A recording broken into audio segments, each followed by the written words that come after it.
khó thì khăn nó xì lỡ nó ya từ khi nó xì lỡ nó ya giờ ta em phụ giờ thế đó na phải lỡ gì đó na lỡ mưa na giờ thì nó ban na qua cho xa cô gặp bỏ lo kha thế từ à lỡ lo mi khô dù một thì mới dễ đa nương mê sa phu giờ ta em phụ lỡ giờ em ở đâu mê ô gì thế lẽ ba xa giờ câu khó đi dễ na giờ xôi giờ xa phố giờ cười na giờ ta em phố cứ em trên na giờ ngã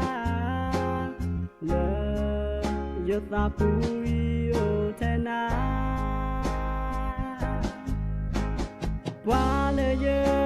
ô lời mê nhất ta không mê đưa cơ giờ nề cơ mê thế na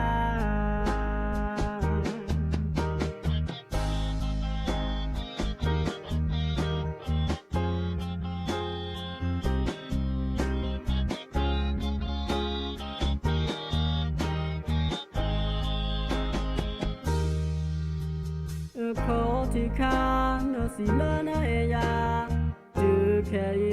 nó xì lỡ nó ya giờ ta em phụ giờ thế nó na phải lỡ gì đó na lỡ mưa na giờ thì nó ban na qua cho xa cô gặp bỏ lo kha thế từ à lỡ lo mi khô dù một thì mới ba ye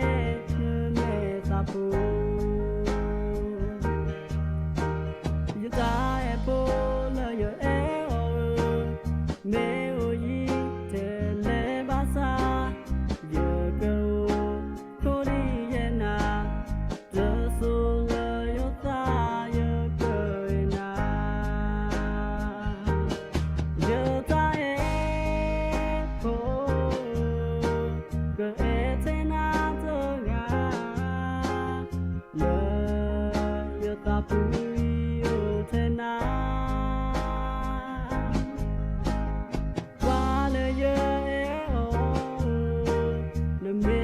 ta có mê chưa cơ giờ nề cơ mê đã na